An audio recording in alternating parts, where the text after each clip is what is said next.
Moi, à la demande de mon très cher ami, M. le ministre Abdoulaye Diouf Sarr, qui coordonne si bien la CSR, de partager donc avec vous une courte réflexion sur le dialogue national, notamment dans sa dimension inclusion sociale et équité territoriale. Je crois que c'est la commande. En effet, force est de noter qu'au-delà des questions politiques, sécuritaires, environnementales, économiques, le dialogue national englobe des préoccupations sociales importantes, lesquelles préoccupations constituent, comme nous le savons tous, l'épine dorsale de la paix qui est la finalité du vivre ensemble.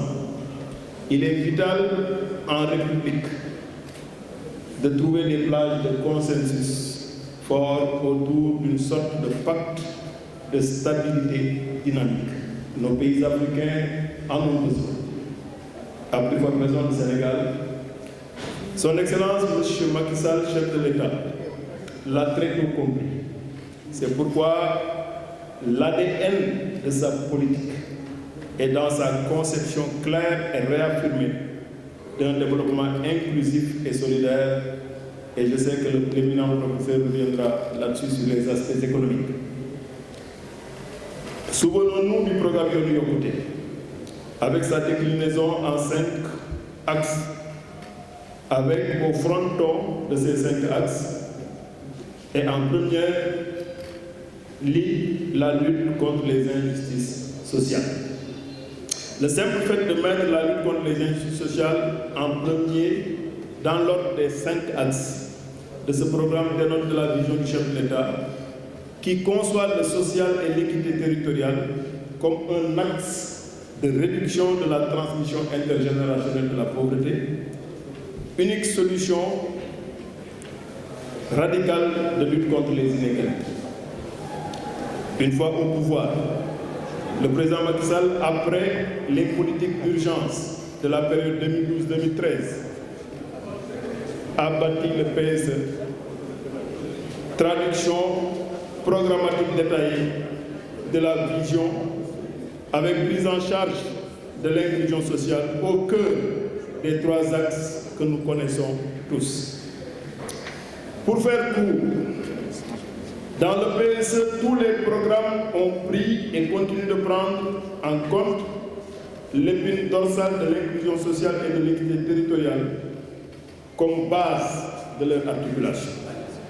C'est pourquoi, en lançant le dialogue national le 28 mai 2019, au lendemain de sa très large victoire, comme l'a si bien rappelé M. le ministre Mango, le chef de l'État, son Excellence Macky Sall, n'était pas et ne l'est toujours pas dans le triomphalisme. En homme d'État, il raisonne génération. Raison pour laquelle il n'est pas scotché dans des considérations subsidiaires de simple casting des élites, mais bien dans la pérennisation des acquis, de l'inclusion sociale, de l'équité territoriale et de l'inclusion de consensus forts pour s'accorder sans parti pris sur l'essentiel. Que doit revenir le dialogue en termes de consensus fort pour plus d'inclusion sociale et d'équité territoriale? À notre humble avis, le dialogue national dans sa déclinaison sociale et équité territoriale peut partir de l'existant pour s'accorder sur les axes d'amélioration et de pérennisation intergénérationnelle des 10 points ci-dessous. Premier point, la paix retrouvée en Casamance. C'est un acquis d'inclusion sociale et d'équité territoriale à pérenniser et peaufiner dans le cadre du dialogue national.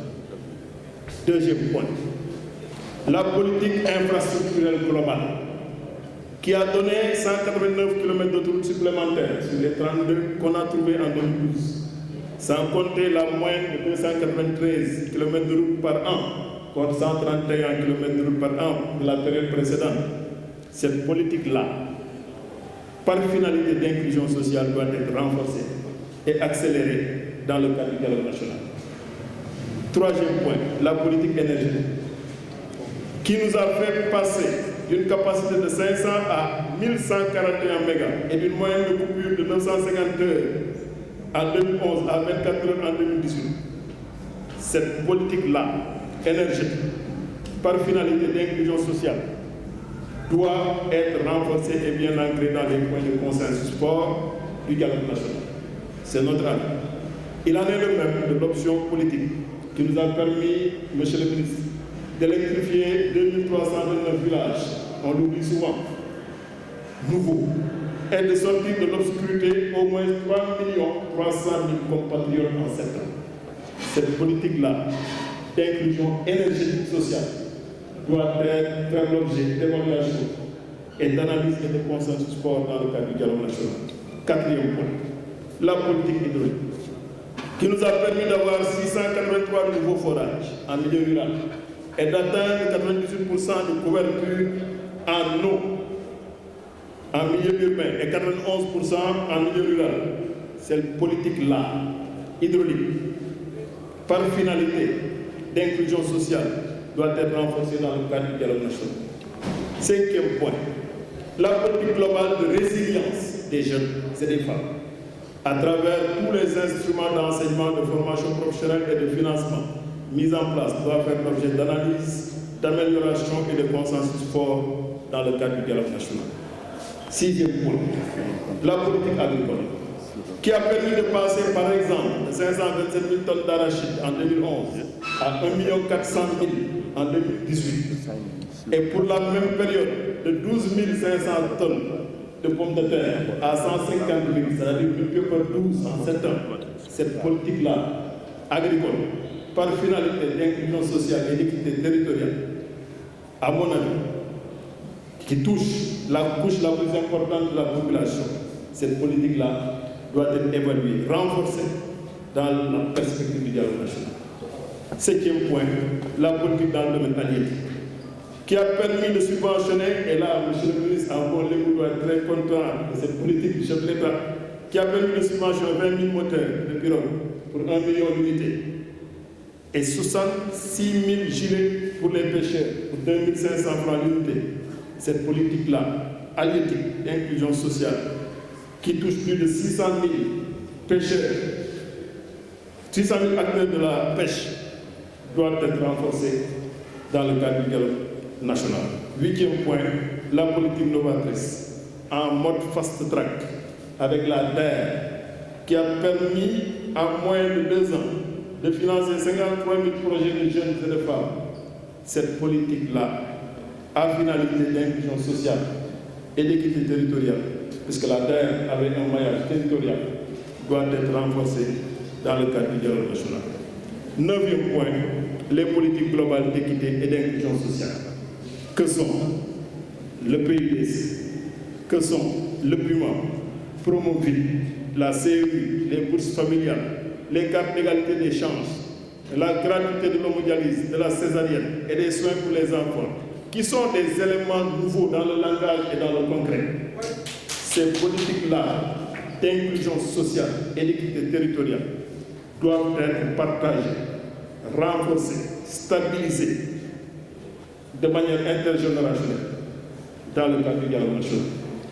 10e point, enfin, au-delà des politiques d'inclusion sociale, qui sont transversales avec des versants économiques, infrastructurels, environnementaux, voire même purement sociaux, la question focale dans le cadre du dialogue national est d'aller à une réflexion globale et approfondie sur la pérennisation des mécanismes et options en vue d'en garantir à la fois l'atteinte des objectifs, mais surtout la soutenabilité par notre économie dans un cadre apaisé. Ce défi majeur de la pérennisation des défis et décisions issues du dialogue national est à relever dans le cadre d'une feuille de route claire pour l'État et les citoyens, à travers des instruments comme l'Assemblée nationale, à travers des instruments comme le Haut Conseil des collectivités territoriales, le Conseil économique et social, le Conseil du dialogue des territoires et tout autre cadre d'expression libre des opinions, à la fois citoyennes, mais également institutionnelles. Alors, vivement